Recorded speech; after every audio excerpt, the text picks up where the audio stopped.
Welcome. I'm Jacob Owens, managing editor of the Cecil Whig newspaper. I'm here today with incumbent Councilman Dan Schneckenberger from District 3. Welcome, Dan.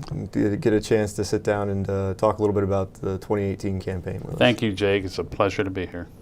I just want to say, first and foremost, to anybody watching out there, that we did extend invitations to both Al Miller as well as Thomas Wilson, your opponents in the Republican primary, to come and answer some questions with us today.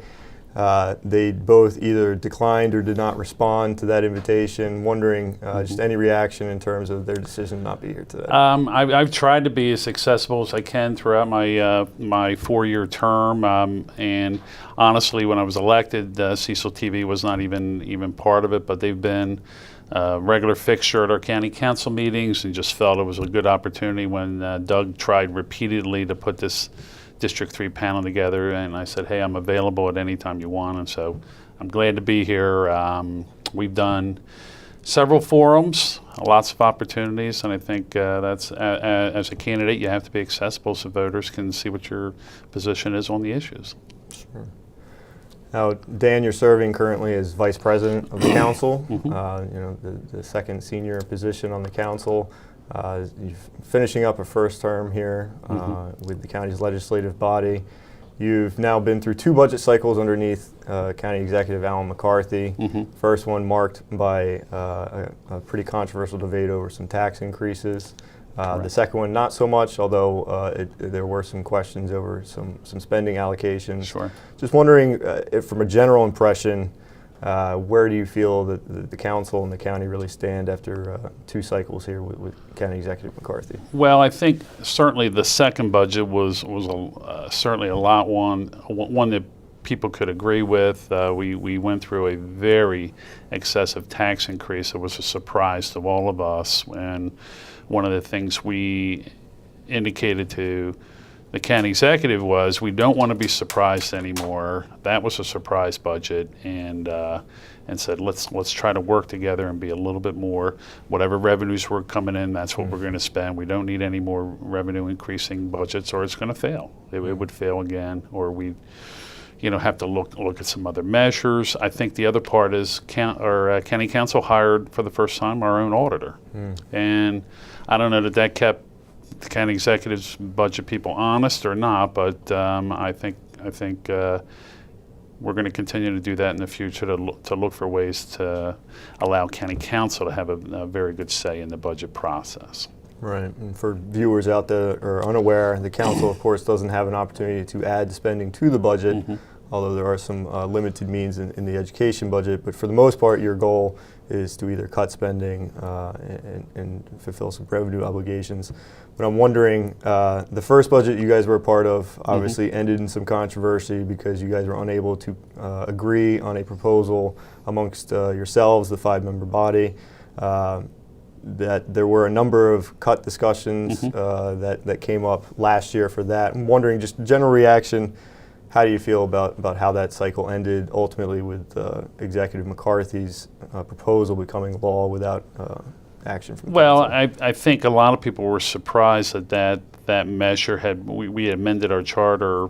I believe the first year that County Executive Moore was in to relay that back. A lot of people thought if you rejected a budget, it went back to the previous fiscal year, which is almost impossible to do once you've indicated the kind of spending cycles you want to do. Honestly, I still run on a platform of being a fiscal conservative. I did not want to raise taxes. We at least two council members tried very hard to put some significant cuts into that budget, and we still need three people to agree. We did not. I was actually surprised that Councilman Patchell voted against the budget since he didn't suggest any cuts in the entire budget cycle. I thought the budget would pass and we would have roughly $500,000 of cuts, and I still would have voted against it, but that was a surprise vote, and so the rest is history. Yeah. This cycle, of course, we didn't get any proposed tax increases from Executive McCarthy's budget, although there were some spending allocations that certainly people had some questions about, whether it was the Northeast Library or some of the park acquisitions and upgrades. Right. and certainly yourself has been vocal about some of the fire company Correct. allocations as well. Just wondering, in the end, you did not propose any spending cuts to the executive's proposal. I'm wondering if there was a reason for that, or if you just felt that his proposal was sufficient. I felt the budget was very, very much better this year. I think the spending priorities were where they needed to be. Obviously, the Board of Education wanted some more funding, but we didn't have the revenue to do that. The other two, when you talk about library or parks, they were both in our capital improvement program, so it really didn't affect our budget as much, the operating budget or the small cap budget. So those were ones we were going to get bonds anyway to invest on. The turf field in Bohemia was a little surprising, but I think the administration wanted to move it up 1 year. They were talking about every 2 years about doing that. And then obviously the other one to have such a sizable cut in the fire company's equipment budget, the budget had to be balanced. I understand that part, but when at least 5 or 6 days after the budget had been released and there was no word from the administration that they were going to try to make this up, that's when, and listening to the fire companies, I felt I was obligated to take their position and say we need to fully fund this. We know we have close to a $1.8 million surplus in fiscal year 18, so I really felt that we will have some additional revenues that we can either look to restore that funding completely, it's about $580,000, and still have at least $1 million left over for a potential tax cut or what have you, and we're already looking at a surplus in fiscal year 19. So 17, 18, 19, I mean, most people would realize that maybe our taxes are too high if we're going to run surplus budgets. Sure. Executive McCarthy's obviously made it a priority in his budget proposals to balance without the use of savings, and that's somewhat of a novel idea in the county's recent history, Right. and it's led to probably some hand-wringing over some particular allocations. Just in general terms, thoughts on whether the county should perhaps spend a little bit more of its savings on some of these one-time projects, or if what he is doing in the long run is the right decision. I think in the long run it's a sound strategy. I think it was, again, a difference from what he potentially had believed on campaigning for that office. I never heard that piece come from his lips. I understand the fiscal piece of it. Everybody has an idea where that percentage of unassigned fund balance should be, and we probably could build it up, and maybe we'll do so as we continue to see the tax revenues from some of the new businesses that the county has created here in the last year and a half. That's really going to bolster our reserves and revenues, and there'll be a chance to put some of that money aside. With that, although it is curious that the administration came with a budget amendment for $130,000 to fund 2 parks employees back in January to help facilitate not only getting Calvert ready for the spring, but also the new park that's at the former Brantwood Golf Course. So they actually then went against their own policy by saying, here, we're going to take savings to create growth in the government. And I felt that was the wrong approach. It was inconsistent, and I voted against that. Sure. Kind of dovetailing off a little bit of what you were just talking about there, I'm interested in terms of the county's economic development policy and future. Obviously, we've had a number of large gains here in just in the last few years, whether it's Lidl or Amazon, True Air, Fortress Steel, a number of others. In terms of where we are in terms of economic growth and pursuing some of these distribution-related industries, do you feel that that's the right sector to be pursuing, or is diversification of services something we should put an emphasis on? I think diversification is always the goal. I mean, we have a very large park, Principio Industrial Park. It was almost 800 and some acres of improved land that was zoned for distribution, and that's because of the tremendous growth you have from the Port of Baltimore. We're seeing that growth. There, people want to say, "Hey, I need the land," and Cecil County's got it. We're going to see more growth with Medline coming on stream, maybe by the end of the year. Right. The property tax base from just these companies is roughly, close to $30 million after the enterprise zone tax credits expire over the next 10 years. But every year we're going to get a bigger check Right. from these investments. And that, to me, is the proper way to balance your budget. Look at that tax base as opposed to looking at the people that pay the property taxes from that standpoint. But what people, Jake, fail to realize is W.O. Gore hired this year. Terumo's looking to hire 900 people over the next 5 years, and they've already hired at least 100 last year. Orbital ATK, Northrop Grumman. There's a big push to have some expansion there with some very high-tech engineering-related jobs. So I think the county is looking at all avenues, but those are things that are going to come on and are going to balance this wave of distribution activities that we have. And we've also been told by these tenants that our workforce is still available. We haven't tapped it out, meaning there's not enough workers to fill with Medline or 2 other tenants that are going to potentially be announced later this year or what have you. So I think Cecil County at this point has to continue to get these because they are good revenue makers for the county, and we really haven't seen any of the revenue from all the hires. This is just basic permit fees, transfer taxes, and what have you, and it's helped us out. And I think every year we're going to continue to see Sure. the fruits of those labors. Income tax and everything else piggybacking off that in future years. Yes. So you mentioned there that some of the economic development growth that is happening in the county isn't necessarily grabbing headlines, whether it's Gore hiring or Terumo hiring. No, and so there might be a diversification that isn't as noticeable already. Well, these are really high tech manufacturers. The manufacturing sector in Cecil County is one of the top sectors in the state. Department of Commerce and Secretary Gill understands that as well.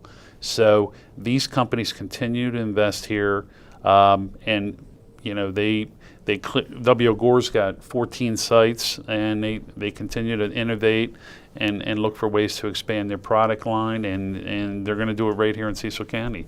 We're thrilled about Terumo saying, hey, we're going to invest here in Elkton and continue to expand. And Northrop Grumman, I think, is going to be a very good addition. It's going to actually give us a big-time defense contractor. They did not have a rocket propulsion division. They compete with Lockheed Martin all the time. Lockheed Martin does. Right.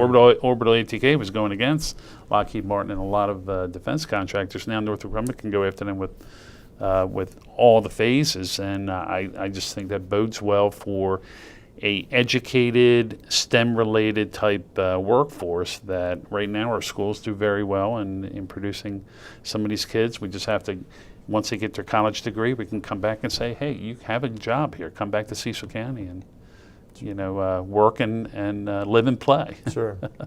And kind of on that idea then, one of the things I wanted to talk to you about is not the sexiest issue in the world, but land use policy is something that's incredibly important, whether you're just a general homeowner or a business owner. The council has considered a number of different issues here in recent years that dealt with land use policy, whether it's concentrated animal feeding operations, sewer mandates, and others. I'm just wondering, in terms of where you guys ended for farming and CAFOs in particular, you guys came up with some proposals that ultimately passed council. Are you happy with where you guys are now in terms of protecting kind of the rights and needs of farmers with also the rights and needs of residents in general? I think so. We created a task force. We tried to balance it as best we can from a standpoint of getting people involved to see how we would do some things differently. At the end of the day, the group had a little bit of, they ended up coming to a consensus which turned out to be pretty good for us. I think the farming community and the agricultural businesses are still happy that they have an option to be able to pursue this type of growing operation if they want. I think the general public, for the most part, is happy that there's been some additional length put on the setbacks, so these will probably not be a major issue going forward. At least even the producers like Purdue have told us they have enough growers throughout the Eastern Shore right now. So unless people drop out or they suddenly pick up a huge contract overseas, we're not going to see the pressure even in Cecil County. But some of the people in Calvert, they were never going to be happy unless it totally went away. Sure. And switching gears, once again, I want to talk a little bit about the opioid crisis. Obviously, that's an issue that's touching a lot of our community, if not the entire community right now. The county has struggled for many years with it seems like year after year, record-breaking overdoses and fatal overdoses. In terms of where the county is today in its response to that crisis, I'm wondering what your thoughts are. I think the county has done a lot of good things, particularly in the education piece. We know that the Cecil County Public Schools is doing a great job in educating the students about the perils of opioids and not even try them. So let's not. The premise there is let's not have any new users. Honestly, I think we have a lot of treatment options, a lot more than we had even a year or 2 years ago. When people say we need more treatment beds, what we need more addicts to commit to treatment. And right now, that's where the struggle has been and at least what I hear both from the EMTs and the volunteer fire companies, they're going back repeatedly to administer Narcan to the same people over and over.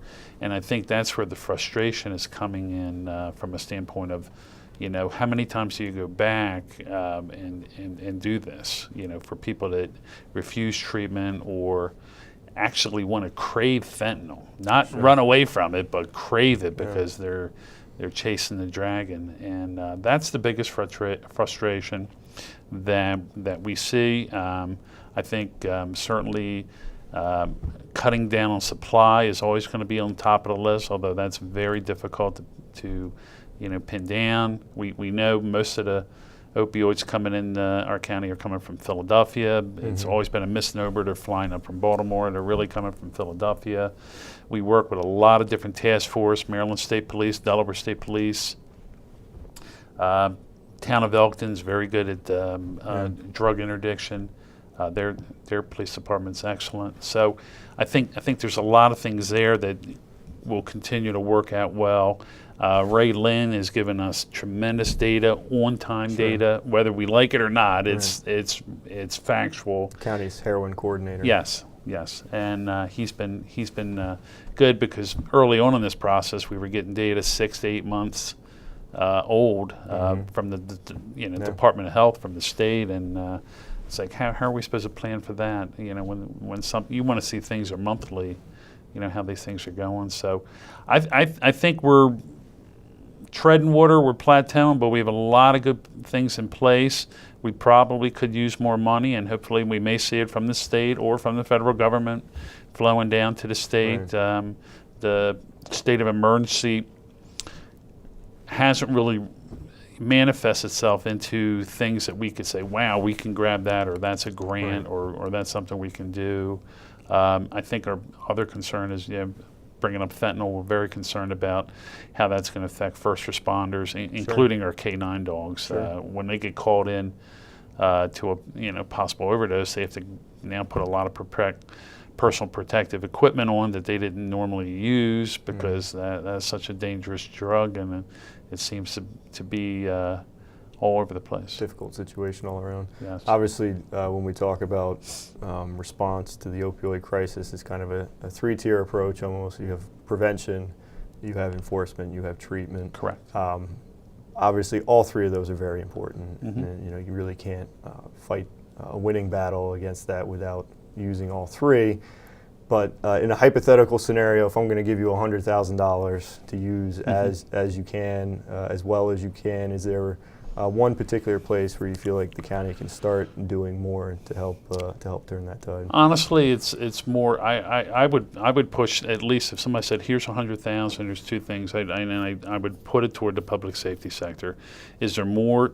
Is this more money we can do for surveillance, for breaking up some of the drug dealer activities that we know, the hot spots that are going on, or even that, maybe do some reimbursement to volunteer fire companies who send out ambulances quite a bit, and some of the people that are going out on are not paying because they don't have health insurance or they don't have any other way to pay it. So we've seen 2 volunteer fire companies in Garrett County close up recently because they went bankrupt because of their issues. We cannot afford to have that happen in Cecil County. So that would be a plus. Like I said, I think the Union Hospital's got some more beds coming online. Ashley being there is excellent. Sure. They have brought in, and they do amazing. I mean, in the first year, they treated over 500 people. And they treat lots of things besides opioids, but they're a first-class organization. So, the infrastructure for treatment's pretty well there. If suddenly we had a lot of opioid users come in and want treatment, maybe we would be overwhelmed and we'd say, hey, we need to shift money toward more treatment beds. But I just haven't seen that necessarily happen. I think the biggest frustration with the Board of Health and our peer advocates is getting more people to get treatment. That's been the frustration for them. Well, just wrapping up a little bit, you obviously are locked in a three-way race here in the Republican primary. For viewers out there, the District 3 race is an all-Republican race. There is no Democratic challenger, therefore it will be decided by Republican voters on June 26th.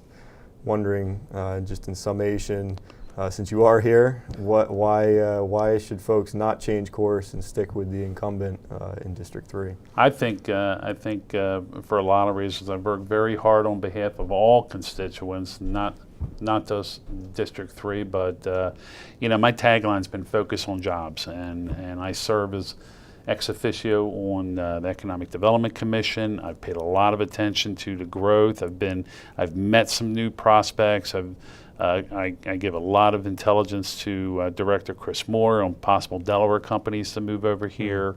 I'm very bullish on Cecil County, and I think the 4 years that have occurred have been very good for Cecil County, and I just think I really love this job, and I really hope I can count on the support to get reelected for a second term. Sure. Well, it's been a pleasure hosting you here tonight. Thank you so much. Wish you luck on the campaign trail. Good seeing you. Absolutely. Thanks.